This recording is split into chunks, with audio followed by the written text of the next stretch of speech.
Welcome back to my YouTube channel. I am your host cum दोस्त चेष्टा कपूर। तो आज इस वीडियो में हम कवर करेंगे हमारा micro economics class 11 chapter 8 that is concept of cost, उसका बचा हुआ पोर्शन। इससे पहले मैं अपने चैनल पर ऑलरेडी इसके 3 पार्ट्स अपलोड कर चुकी हूँ, तो अगर आपने वो अभी तक नहीं देखे हैं तो आप मेरे चैनल पर जाकर देख सकते हैं। और आज इस वीडियो में हम कवर करेंगे relationship between average cost and marginal cost और इसका बचा हुआ पोर्शन। So let's begin.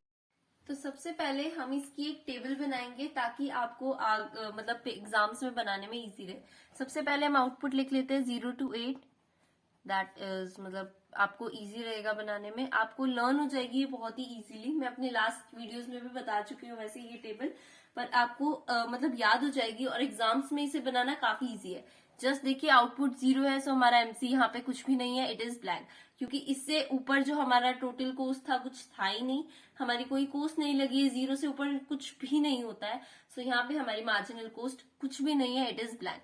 उसके बाद decreasing rate 10, 8, 6, 4, then constant rate 4, then again increasing rate 6, 8 और एट लास्ट इट डबल्स, यानी ये अपने आप को डबल कर लेता है और ये बिल्कुल मतलब जंप लेता है एक बड़ा और ये डबल हो जाता है। So this is a table of marginal cost. हमने एमसी से क्या बनानी है, हमारी टोटल कोस्ट बनानी है। सो हम अपनी टोटल कोस्ट बनाएंगे, लेकिन उससे पहले हमें क्या बनाना पड़ेगा, अपनी वेरिएबल कोस्ट, क्योंकि जो मार्जिनल कोस्ट होती है उससे हम अपनी वेरिएबल कोस्ट बना सकते हैं। अभी हम पढ़ रहे हैं relation between AC and MC का, वैसे हम रिलेशन पढ़ रहे हैं, लेकिन हमने यहाँ टीसी को भी बनाया है। और टीसी को बनाने के लिए हमें, अगर हमने क्रिएट करना है तो हमें चाहिए वेरिएबल कोस्ट। मैं एक बार वेरिएबल कोस्ट भी बना लेती हूँ जस्ट फॉर कि आपको टेबल याद हो जाएगा कि हमने टेबल को कैसे बनाना है। सबसे पहले 0 के साथ वेरिएबल कोस्ट 0, क्योंकि जब आप कुछ प्रोडक्शन ही नहीं कर रहे तो आपकी उस पर कोस्ट कैसे लगेगी। देन जस्ट आपको अपने एमसी को एड अप करते जाना है। 10, 10 plus 8, 18, 18 plus 6, 24, plus 4, 28, plus 4, 32, plus 6, 38, plus 8, 46, and plus 16, it's around 62. It is 62. अब हमारी यहाँ वेरिएबल कोस्ट प्रिपेयर होगी। हमें पता है टोटल कोस्ट में क्या करना है, जस्ट हमारी फिक्स कोस्ट क्या है 10। सो हमें बस इसमें 10 ऐड करते जाना है। ऐड कीजिए 10, 20 और इसमें 28, 34, 38, 42, 48, 56 एंड 72। अब हम यहाँ पे हमारी टोटल कोस्ट भी रेडी हो गई। अब बारी आती है एवरेज कोस्ट की। तो मैंने आपको बताया था what is our average cost, it is total cost upon quantity of output produced. So just आप निकाल लीजिए average cost. 10 upon 0 is infinity, 20 upon 1 20, 28 upon 2 14, और ऐसे ही आप बची हुई एवरेज कोस्ट भी निकाल सकते हैं। तो ये मैंने आपको एक इजी वे बता दिया टू क्रिएट अ टेबल। अगर आपको इनमें से किसी की भी वैल्यू निकालनी हो, मतलब एक टेबल क्रिएट करनी हो, इसको एक्सप्लेन करना हो, या आपने डायग्राम बनाना हो, आप डायग्राम भूल गए हो, सो it is the easiest way. एक टेबल को बनाने का इजिएस्ट वे है, जस्ट आपको मार्जिनल कोस्ट याद रखना है। आपको फिक्स कोस्ट तो पता ही है, fix cost is always constant. Marginal cost याद कर लिया हमने, फिक्स कोस्ट कर लिया, आप उससे वेरिएबल कोस्ट बना सकते हो। Then fix total cost is equals to variable cost plus fix cost, just उन दोनों को ऐड कर दीजिए। और एवरेज कोस्ट हमें पता है क्या होता है, total cost upon quantity of outputs produce. तो इस तरह से हमारी ये टेबल प्रिपेयर होती है। अब हम पढ़ते हैं इन दोनों में रिलेशन क्या है। सबसे पहला relation, both AC and MC are calculated from TC. हमें पता है इन दोनों को जब हम कैलकुलेट करते हैं, सो इन दोनों को हम टोटल कोस्ट से ही कैलकुलेट करते हैं। हमने जितनी भी वैल्यूज निकाली हम सारी टोटल कोस्ट से ही निकालेंगे। इट इज अ वेरी मतलब कि एक कॉमन सा है, एक इजी सा पॉइंट है कि आप दोनों का फॉर्मूला जो है वो टीसी से ही है। दोनों जो इवेल्युएट हम करते हैं वो टीसी से ही हमेशा मेजर करते हैं। कैसे, AC is equals to TC upon Q और MC of N term is equals to TCN minus TCN minus 1। Second point क्या है, when AC is falling MC is less than AC. Okay, अब हम इसको table में देखते हैं क्या है, क्या रहा है पॉइंट, जब एसी फॉल कर रहा है। देखिए एसी का फॉल कर रहा है, हमारा एवरेज कोस्ट ये है। When AC is falling, starting में एसी फॉल कर रहा है, हमारा ये डिक्रीज कर रहा है। सो MC is less than AC. देखिए जब ये फॉल कर रहा है तो एमसी इससे छोटा है, चाहे ये फॉल कर रहा है ये भी फॉल कर रहा है, पर इस टाइम एमसी जो है उसकी वैल्यू इससे छोटी है। सो ये एक रिलेशन है। नेक्स्ट पॉइंट क्या है हमारा, when AC is rising MC is greater than AC. अब जब एसी राइज करता है तो एमसी की वैल्यू भी इंक्रीज हो जाती है। कैसे, देखिए जब एसी राइज करना कहाँ शुरू कर रहा है, लास्ट पे, बिल्कुल लास्ट पॉइंट पे 8.488 इट्स कांस्टेंट है, और यहाँ पे इसने इंक्रीज करना शुरू किया। सो 9 पे जब एसी ने इंक्रीज किया, जब एसी ने राइज करना शुरू करा, सो MC is greater than AC. उस टाइम एमसी की वैल्यू ग्रेटर है एसी से।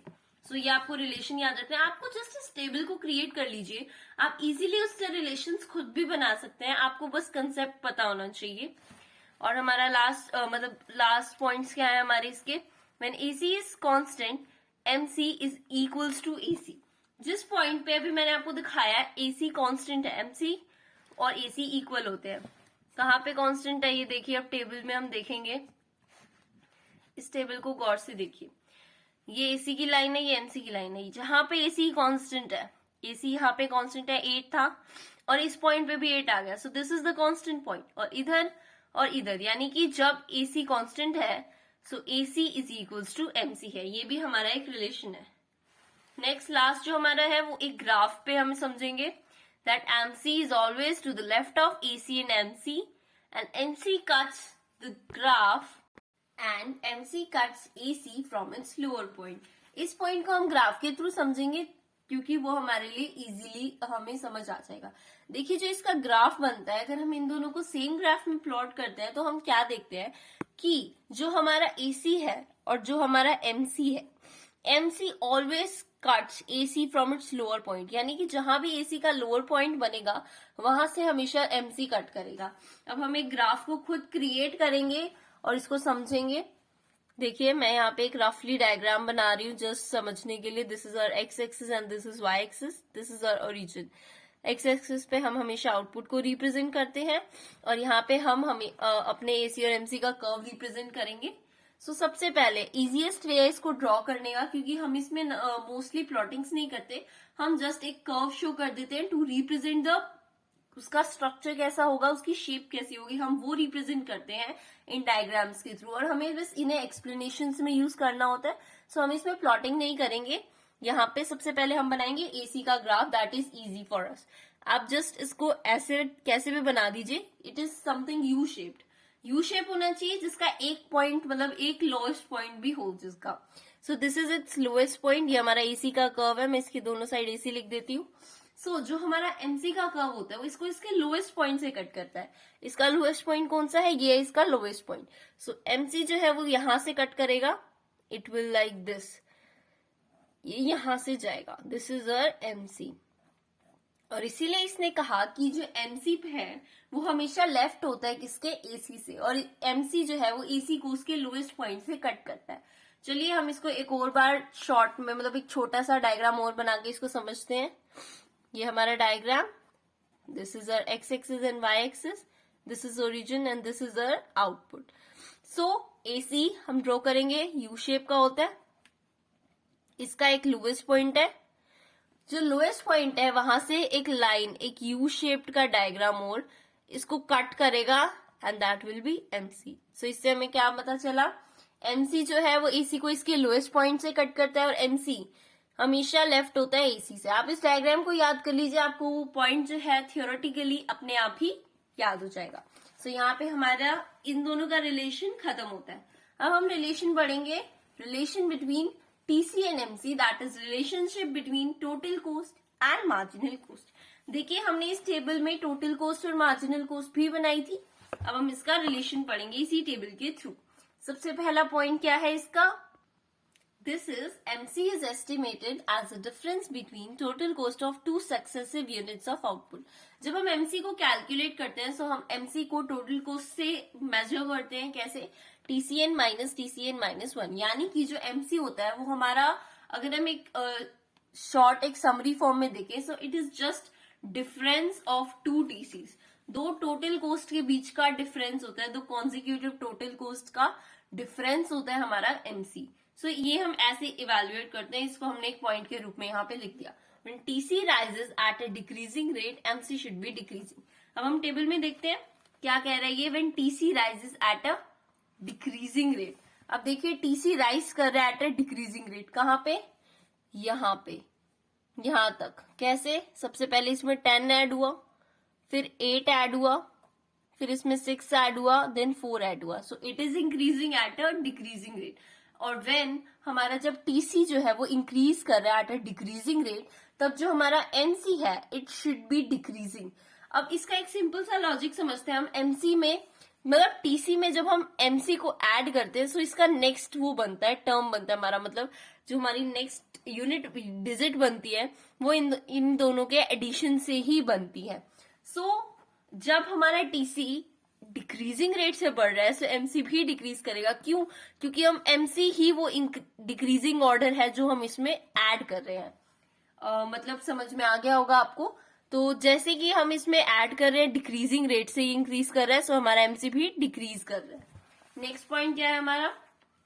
व्हेन पढ़ते हैं हम हमारे next points. When the rate of increase in total cost stops diminishing, marginal cost should be at its minimum.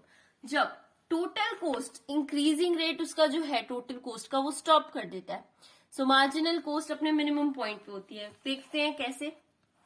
जब इसका जो इंक्रीजिंग रेट था, डिक्रीजिंग रेट था, उसने स्टॉप कर दिया, मतलब कि अभी कांस्टेंट रेट से बढ़ने लग गया। ये लाइन हमें सीधा सीधा क्या कह रही है? Rate of increase in total को स्टॉप डिमिनिशिंग। यानी कि जो इसका इंक्रीजिंग रेट था, जब वो मतलब कि डिमिनिशिंग रेट से इंक्रीज कर रही थी, वो स्टॉप हो गया। यानी अब वो इंक्रीज तो कर रही है, पर किस रेट से? कांस्टेंट रेट से इंक्रीज कर रही है।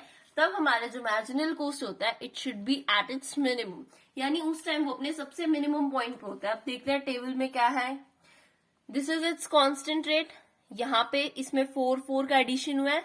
सो जब इसने डिक्रीजिंग रेट से इंक्रीज करना स्टॉप कर दिया, यानी कि अपने कांस्टेंट रेट से इंक्रीज करना शुरू कर दिया, तब जो हमारा एमसी है वो अपने मिनिमम पॉइंट पे है, that is it's constant rate. यानी जब एमसी कांस्टेंट रेट से कांस्टेंट रेट पे है, अपने कांस्टेंट पॉइंट पे है, सो वो उसका मिनिमम पॉइंट होता है। क्यों? क्योंकि उससे पहले वो डिक्रीज करता है और उसके बाद वो इंक्रीज करता है। So this is it's minimum point. सबसे छोटा पॉइंट होता है एमसी का।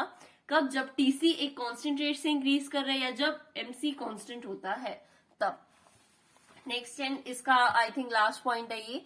When the rate of increase in total cost starts rising, marginal cost should be increasing. जब टोटल कोस्ट का इंक्रीजिंग रेट, मतलब वो इंक्रीजिंग रेट से इंक्रीज करती है, सो वो भी इंक्रीज करती है।